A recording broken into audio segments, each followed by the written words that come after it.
Esta es la primera clase que vamos a hablar acerca de algoritmos y programación. El primer tema que vamos a tratar va a ser de algoritmos, diagramas de flujo y programación. Estaremos viendo qué es un algoritmo, estaremos analizando cómo hacer diagramas de flujo y en parte estaremos viendo cómo pasar un diagrama de flujo sencillo a la programación en C. Primeramente definimos qué es un algoritmo. Un algoritmo se define como un conjunto de pasos o procedimientos o acciones que nos van a permitir alcanzar un resultado o resolver un problema. Es importante que tengamos esto en mente. Comúnmente hacemos diferentes acciones o procedimientos de forma automática que ya no nos ponemos a pensar en numerar los pasos que damos para realizarlos. Por ejemplo, pensemos en abrir la puerta. De forma automática ya sabemos qué hacer para abrir la puerta, pero ya no enumeramos esos pasos. Sin embargo, un algoritmo, hay problemas que requieren una solución más compleja, un pensamiento más analítico, un pensamiento más flexible y estructurado para poder resolverlo. Y ahí es donde entran los algoritmos. Por ejemplo, pensemos en una receta de cocina. Dice el problema: construir un algoritmo para preparar pechuga de pollo en salsa de elote en chile poblano. Los ingredientes, o podemos decir aquí, los datos de entrada, que serían las que aparecen analizadas en esa parte de aquí. Son 6 ingredientes como datos de entrada para el algoritmo. ¿Cuál es el algoritmo? Precisamente el algoritmo es la receta, la preparación. El seguir esos pasos que aparecen aquí nos va a llevar como resultado una pechuga de pollo en salsa de elote y chile poblano. Siempre que sigan esos pasos, va a dar siempre el mismo resultado. La receta de cocina, el platillo de pechuga de pollo. Entonces, tenemos ante un algoritmo datos de entrada, tenemos procesos o procedimientos a realizar, acciones a realizar, y tenemos un resultado, que en este caso es el platillo. Las etapas de la solución de un problema las pudimos ver en el ejemplo anterior de forma implícita. Sin embargo, definimos esas etapas. Primeramente se analiza profundamente el problema. Se tiene que uno que sentar a pensar en cómo resolverlo. Posteriormente se pasa a construir el algoritmo, a definir los pasos que tenemos que dar a fin de resolver el problema. Y posteriormente tenemos que verificar el algoritmo. ¿Cómo verificamos los algoritmos? Con datos de entrada. Al momento de tener datos de entrada y darles o pasarlos por el algoritmo, tiene que darnos un resultado específico, el resultado que nosotros queremos. Podemos decir que los algoritmos tienen 3 características importantes. Una es la precisión. En otras palabras, que los pasos que se definen en un algoritmo tienen que ser claros, tienen que ser precisados correctamente. Por ejemplo, pensemos en la receta de cocina, en esos pasos. Si por ejemplo ese paso que está aquí únicamente dijera unte el ajo, la pimienta y la sal en la pechuga, no se está definiendo de forma precisa el algoritmo, porque el ajo y la pimienta se tienen que moler primero. Esto es precisar correctamente los pasos dentro del algoritmo. Además, otra característica es que tiene que cumplir esto, tiene que ser determinada de forma correcta. Es decir, el algoritmo, dado un conjunto de datos idénticos de entrada, siempre tiene que arrojar el mismo resultado. A eso se le conoce como determinismo. Siempre tiene que ser el mismo resultado. Finitud. Significa que el algoritmo no va a tener un ciclo infinito, sino que tiene que tener un fin, un comienzo y un fin. ¿Cuáles son los módulos o secciones de un algoritmo? Tiene 3 módulos. Primeramente, datos de entrada, como lo vimos en la receta de cocina, que son los ingredientes, por decir así. Procesamiento de los datos, es decir, los pasos que se tienen que seguir. la impresión de resultados, el resultado u objetivo del algoritmo. Para construir un algoritmo tenemos que utilizar también los diagramas de flujo, que son una representación gráfica de lo que es un algoritmo. El definir correctamente el diagrama de flujo nos va a permitir a nosotros poder pasar el algoritmo a cualquier lenguaje de programación. Por eso es importante que el diagrama de flujo sea bien específico y que esté correctamente definido.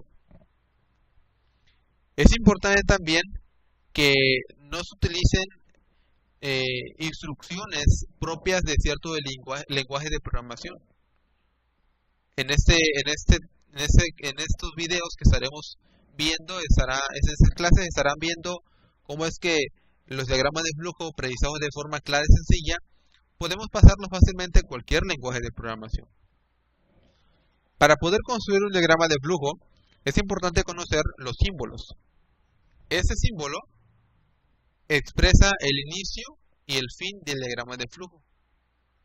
Este otro símbolo expresa lectura, es decir, podemos leer los datos o qué datos vamos a utilizar para poder procesar los pasos.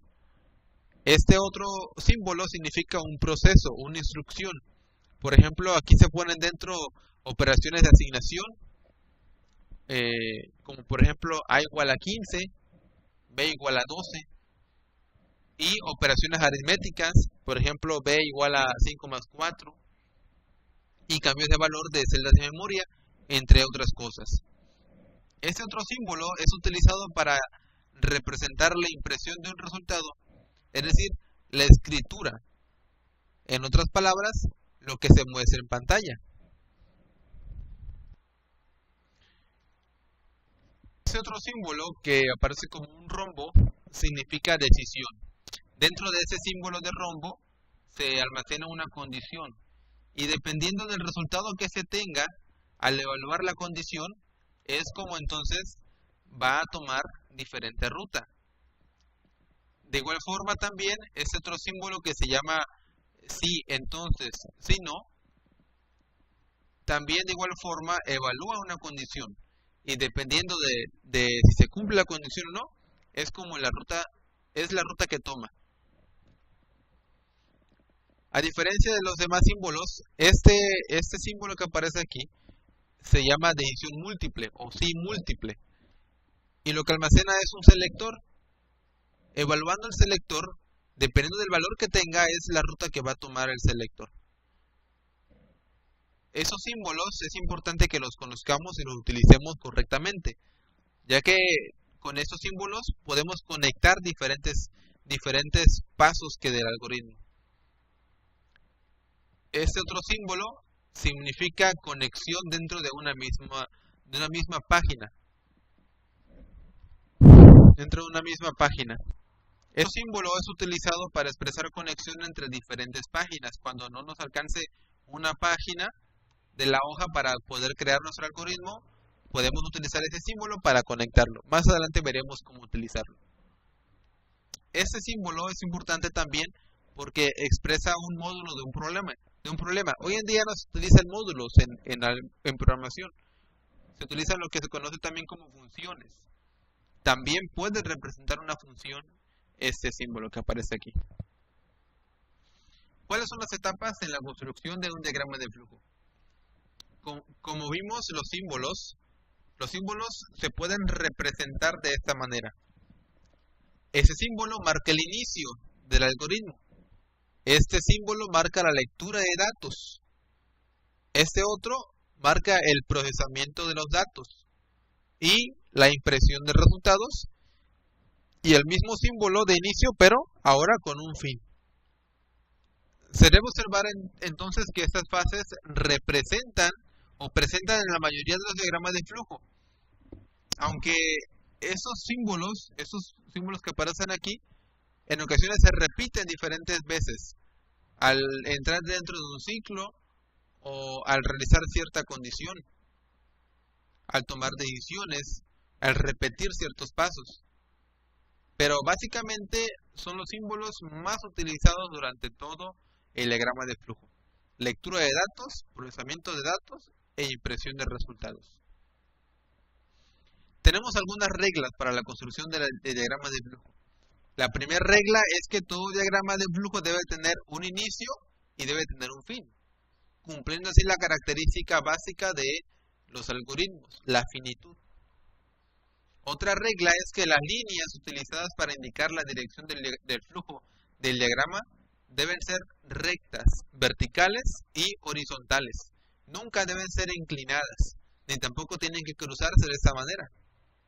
Además, otra regla es que siempre la línea utilizada para indicar la dirección del flujo del diagrama debe estar conectada a un símbolo. ¿Sí? Puede ser un símbolo de lectura, de proceso, de decisión, de impresión de resultados, de conexión o fin del programa, pero siempre tiene que estar conectada a un símbolo.